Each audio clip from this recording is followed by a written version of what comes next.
7 sombras. 7 advertencias. 7 historias que no deberías escuchar a solas. Dicen que el miedo tiene muchas formas: un susurro en la oscuridad, una llamada inesperada, un olor que no debería estar ahí, una figura que desaparece de una fotografía. Estas 7 historias no buscan asustarte con monstruos imposibles, sino con aquello que se esconde en lo cotidiano. Lo que acecha cuando crees que estás a salvo. Lo que se revela cuando ya es demasiado tarde. Cada relato es una puerta. Ábrela bajo tu propio riesgo. Porque una vez que entres, puede que no vuelvas a dormir igual. El intruso ya está en tu casa. Era su primera noche como niñera. Una adolescente entusiasta, nerviosa pero decidida, aceptó cuidar a 2 niños en una casa enorme, elegante, con techos altos y pasillos que parecían no terminar nunca. Los padres se habían marchado hacía poco, dejándole instrucciones claras: acostar a los niños a las 9, no abrir la puerta a nadie, y llamar si ocurría cualquier cosa. Subió al piso de arriba, arropó a los pequeños, les leyó un cuento y apagó la luz. Luego bajó al salón, se preparó un tazón de palomitas y se dejó caer en el sofá frente al televisor. Apenas había pasado media hora cuando el teléfono fijo sonó, rompiendo el silencio con un timbrazo seco. Al otro lado de la línea, una respiración pesada. Luego, una risa baja, casi un gruñido. Y una voz masculina, áspera, preguntó: ¿has subido a ver a los niños? La niñera frunció el ceño. Pensó que era una broma. Tal vez sus amigos, sabiendo que estaba sola, querían asustarla. Colgó sin responder. Minutos después, el teléfono volvió a sonar. Esta vez, la voz repitió la misma pregunta, con un tono más insistente. ¿has subido a ver a los niños? El corazón de la chica empezó a latir con fuerza. Colgó de nuevo, más rápido esta vez. Pero el teléfono sonó por tercera vez, y ahora la voz gritó: ya me he ocupado de los niños, ahora voy a por ti. El miedo la paralizó por un instante. Luego, con manos temblorosas, marcó el número de la policía. Les explicó lo sucedido, tratando de sonar más tranquila de lo que se sentía. El operador le pidió que mantuviera la calma y, si el hombre volvía a llamar, que intentara retenerlo en la línea el mayor tiempo posible para rastrear la llamada. No tardó en sonar de nuevo. La niñera contestó. Su voz era apenas un susurro entrecortado por el pánico. Le rogó al hombre que la dejara en paz, que no sabía quién era ni qué quería. Él se reía. Jugaba con sus palabras. La conversación duró apenas unos minutos antes de que colgara. Entonces, el teléfono sonó una vez más. Pero esta vez, el timbre era distinto. Más agudo. Más urgente. Al descolgar, escuchó la voz del operador de la policía, ahora cargada de alarma. Salga de la casa inmediatamente. Las llamadas vienen del piso de arriba. El teléfono cayó de sus manos. El silencio que siguió fue absoluto. Solo el eco de su respiración agitada llenaba la estancia. Luego, desde el piso superior, un crujido. Como una puerta abriéndose. Como pasos. Y entonces, comprendió que nunca estuvo sola. El cuerpo bajo la cama. Un grupo de amigas había decidido pasar unos días de viaje, buscando descanso, risas y un poco de aventura. Al llegar, se registraron en un hotel elegante, de fachada antigua pero bien conservada, con alfombras gruesas y pasillos que olían a cera y madera vieja. Subieron a su habitación para dejar el equipaje, y fue entonces cuando lo notaron: un olor extraño, persistente, como si alguien hubiera olvidado sacar la basura o como si el baño no hubiera sido limpiado en días. Revisaron por encima. Todo parecía en orden. El baño relucía, las camas estaban hechas, y no había restos visibles de suciedad. Pensaron que quizás era el aire encerrado o algún desagüe mal cerrado. Así que se fueron a recorrer la ciudad, dejando atrás el misterio. Regresaron tarde, agotadas pero felices. Sin embargo, al abrir la puerta de la habitación, el olor las golpeó como una pared invisible. Era más fuerte, más denso, casi orgánico. Llamaron a mantenimiento. El encargado llegó con cara de resignación y comenzó a revisar, debajo de las camas, dentro de los armarios, detrás de las cortinas, incluso olfateó los desagües y las rejillas de ventilación. Nada.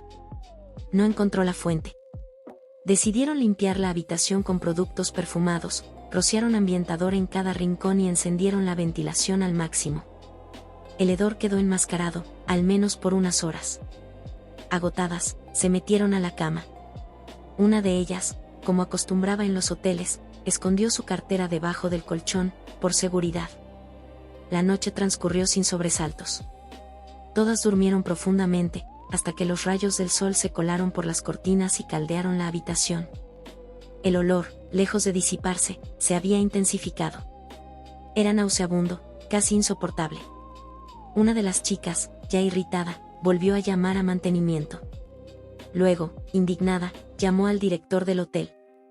En cuestión de minutos, un pequeño ejército de empleados apareció en la habitación. Rebuscaron por todas partes, repitiendo los pasos del día anterior. Nada. Pero esta vez, todos coincidieron, el olor era inaceptable. Dirección ofreció cambiar al grupo a otra habitación de inmediato. Las amigas comenzaron a recoger sus cosas. Pero justo cuando la mujer que había escondido su cartera metió la mano debajo del colchón, sintió algo extraño. No era su bolso. Era algo blando, tibio, con forma humana. Gritó. Las demás se acercaron. Levantaron el colchón con cuidado, y lo que vieron las dejó paralizadas. Allí, en un hueco cuidadosamente recortado entre los muelles del somier, yacía el cuerpo sin vida de un hombre. Estaba oculto entre el colchón y la base de la cama, encajado con precisión quirúrgica. Alguien había cortado parte de la estructura metálica para que el cadáver no formara bulto, para que nadie notara su presencia al acostarse. Lo habían asesinado allí, en esa misma habitación. Y el asesino, con una calma escalofriante, lo había escondido justo debajo de donde ellas habían dormido. No visites el cementerio de noche. Aprovechando que los padres de una de ellas estaban de viaje, un grupo de adolescentes decidió pasar la noche juntas en su casa, entre risas, películas de terror y confesiones a media voz.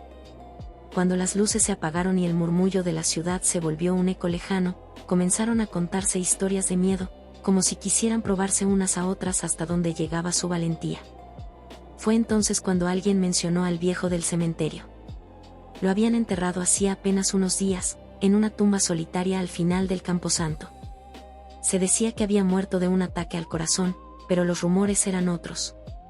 Que lo habían enterrado vivo. Que, durante la noche, si uno se acercaba lo suficiente, podía oírse un sonido débil, como uñas arañando madera desde el interior del ataúd. Una de las chicas, la más escéptica del grupo, soltó una carcajada. «¡Qué tontería!», dijo. «¿Quién se cree esas cosas?».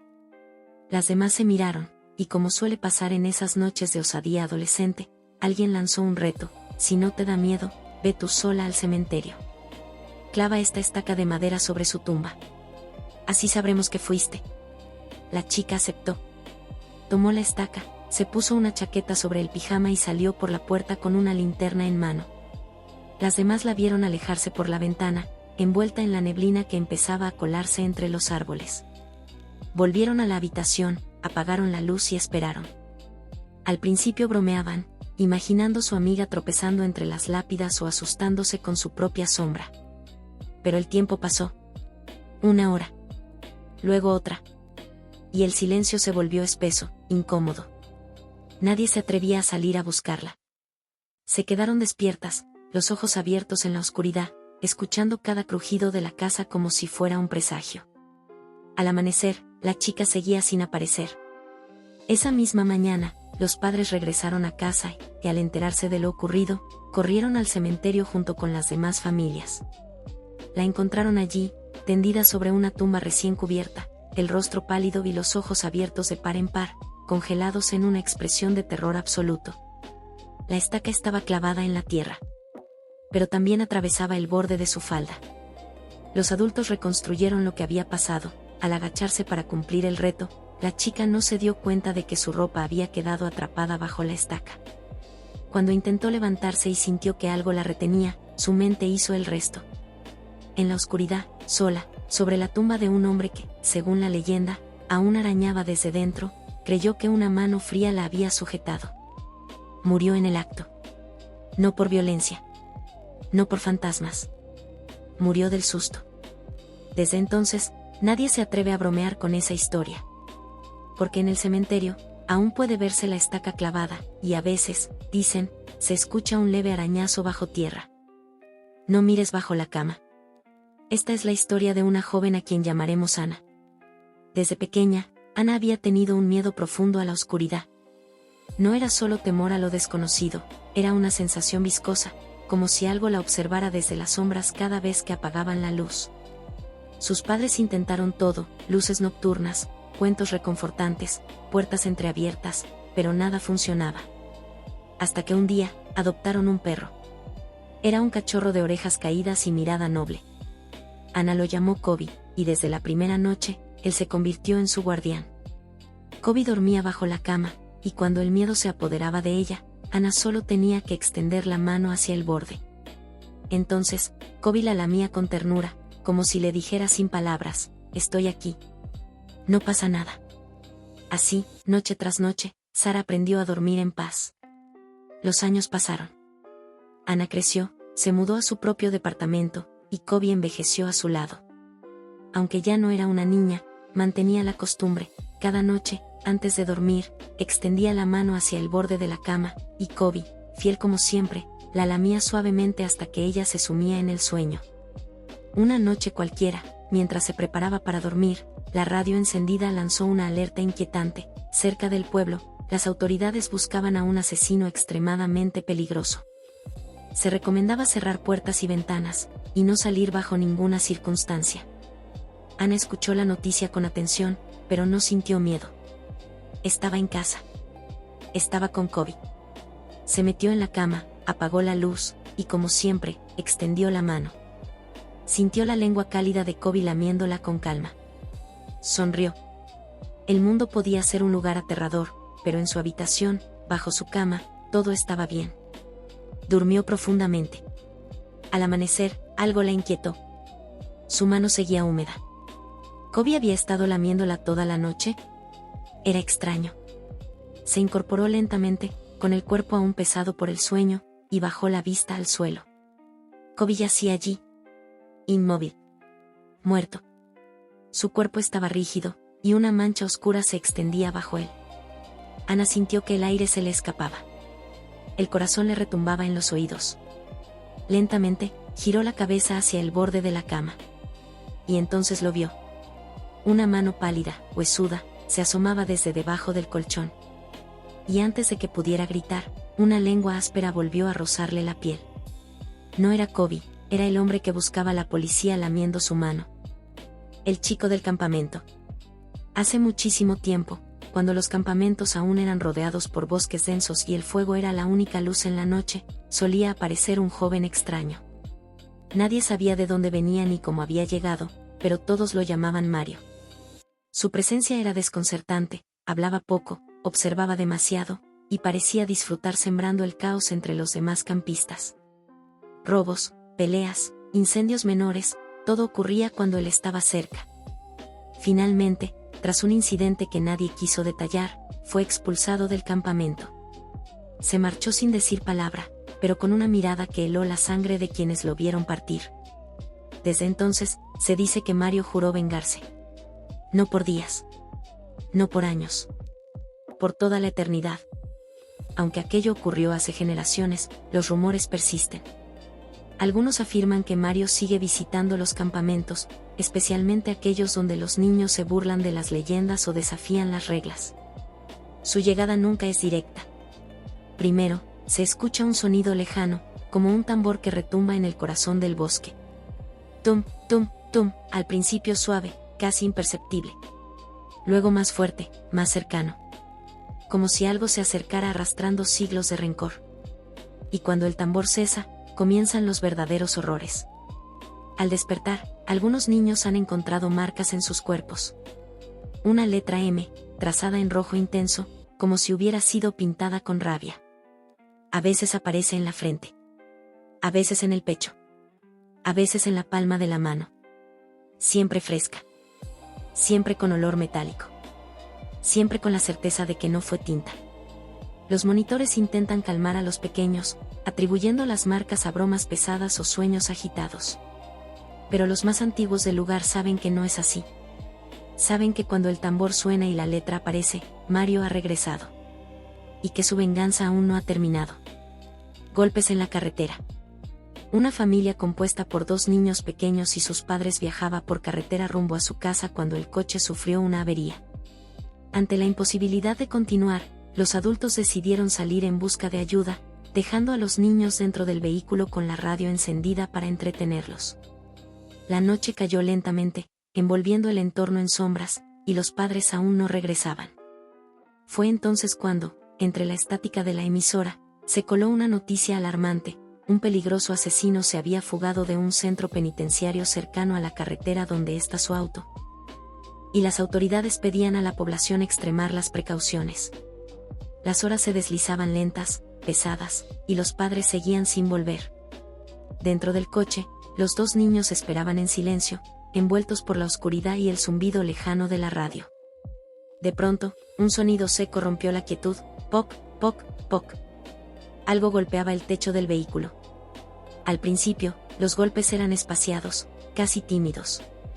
Pero pronto se volvieron frenéticos. Poc, poc, poc.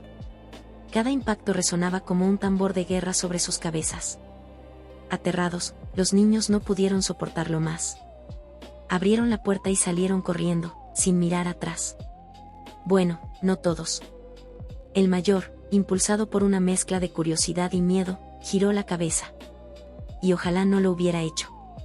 Encima del coche, iluminado por la luz intermitente de la radio, había un hombre corpulento. En sus manos, alzadas como si celebrara una macabra victoria, sostenía los restos ensangrentados de lo que alguna vez fueron sus padres. Golpeaba el techo con ellos, una y otra vez. El hombre del hacha. Hace algunos años, durante un campamento de verano en las montañas, un grupo de jóvenes se adentró en el bosque para una excursión que, en teoría, debía durar solo unas horas. Pero el sendero se volvió confuso, los árboles parecían cerrarse sobre ellos, y pronto se dieron cuenta de que estaban completamente perdidos.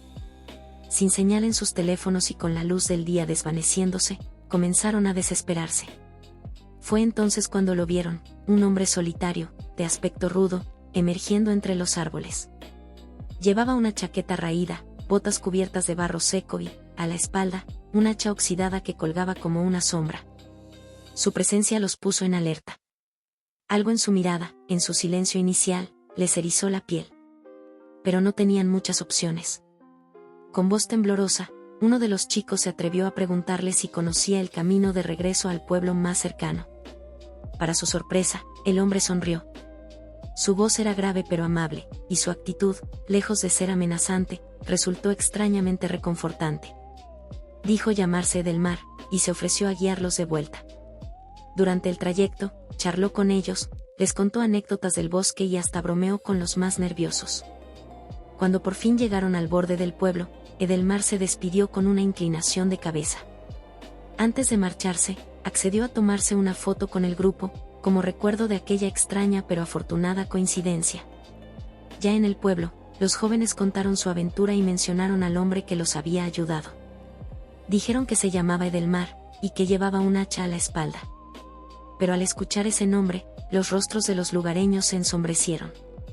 Uno de los más ancianos negó con la cabeza y murmuró: «Eso no puede ser. Edelmar murió hace más de un siglo». Intrigados, los chicos pidieron más detalles. Les contaron que Edelmar había sido un leñador solitario que vivía en las afueras del pueblo. Un día, mientras un grupo de niños jugaba cerca de su cabaña, una pelota rodó hacia el bosque. Edelmar, que en ese momento llevaba su hacha en la mano, fue tras ella para devolvérsela. Pero tropezó con una raíz oculta, cayó y el filo del hacha le seccionó la pierna. Nadie pudo ayudarlo a tiempo. Murió desangrado, solo, en medio del bosque. Los jóvenes se miraron entre sí, incrédulos. ¿Una simple coincidencia? ¿Un descendiente con el mismo nombre y la misma herramienta de trabajo? Intentaron convencerse de que sí, que debía haber una explicación lógica. Pero cuando finalmente revelaron la fotografía que se habían tomado con Edelmar, el aire se volvió más denso. En la imagen, los chicos aparecían sonrientes, con el bosque de fondo. Pero el espacio donde debía estar Edelmar estaba vacío. No había rastro de él. Ni una sombra. Ni una silueta. solo un hueco inexplicable entre los cuerpos. Desde entonces, cada vez que alguien se pierde en ese bosque, los habitantes del pueblo se preguntan si Edelmar volverá a aparecer, con su hacha al hombro y su sonrisa amable, guiando a los extraviados de regreso. O tal vez, esperando que alguien más lo acompañe en su eterno vagar. Estas historias no son advertencias. Son recuerdos. Y si estás escuchando esto, ya es demasiado tarde. Así que no salgas por la noche. No importa si escuchas pasos en el pasillo o voces que te llaman. No abras la puerta. No mires por la ventana. Y sobre todo, no mires bajo la cama. No extiendas la mano. No preguntes quién está ahí. O podría ser el protagonista del siguiente video.